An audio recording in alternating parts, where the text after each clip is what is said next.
warahmatullahi wabarakatuh. Hii ni Mumu Online TV, lakini leo nipo hapa kwa ajili ya mwezi mtukufu, kwa ajili ya maswali ya mwezi mtukufu wa Ramadhani. Mimi ni Ayubu Rashid Lukali, lakini sipo peke yangu kwa siku ya leo. Nimekutana na kijana mmoja hapa, atajitambulisha mwenyewe kwa majina yake na nitamuuliza maswali kadhaa. Akikosa atakuna kichwa, lakini akipatia tutampa salimie watu 5 katika mwezi huu mtukufu wa Ramadhani. Jina lako nani mwenzangu? Jina langu naitwa Nasoro Ismaili Ramadhani. Upo tayari kwa maswali? Niko tayari ndio. Swali langu la kwanza linakuja kwako. Nataka nijue kwamba vitu gani ambavyo ukivifanya mwezi mtukufu wa Ramadhani basi saumu yako inakuwa ipo sahihi.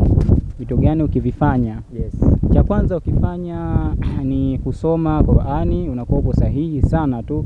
Pia kufanya adhkari, alafu pia yani unaweza ukakaa na mkeo kupiga stori za kawaida, au mnaweza mkafanya vitu vingine angali kwamba hivyo vitu mnavifanya lakini muwe mnaweza kujizuia. Sijui mnanielewa hapo? Yaani inamaanisha kwamba mnaweza labda mkafanya vitu vingine lakini kile kitu tu msikifanye. Hilo ni swali namba 1, lakini swali namba 2 nakuja kwako. Unaweza kunitajia nguzo za Uislamu? Nguzo za Uislamu ziko 5 ninavyosikia kwa mashehe inshallah. Inshallah.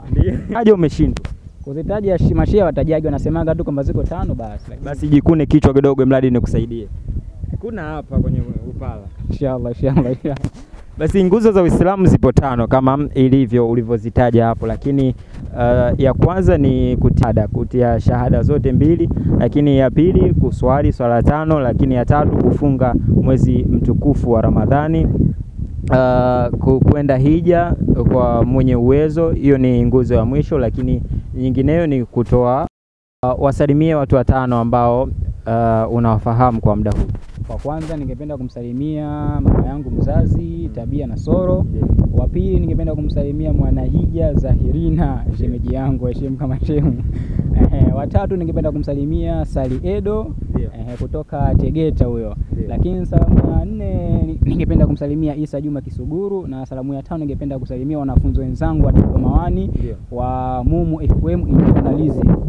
Hapo sisi hatuna la ziada. Ulikuwa nami Ayubu Rashid mwana Lukali. Wakati mwingine na muda mwingine panapo majaliwa. Bye bye. Assalamu alaikum warahmatullahi wabarakatuh.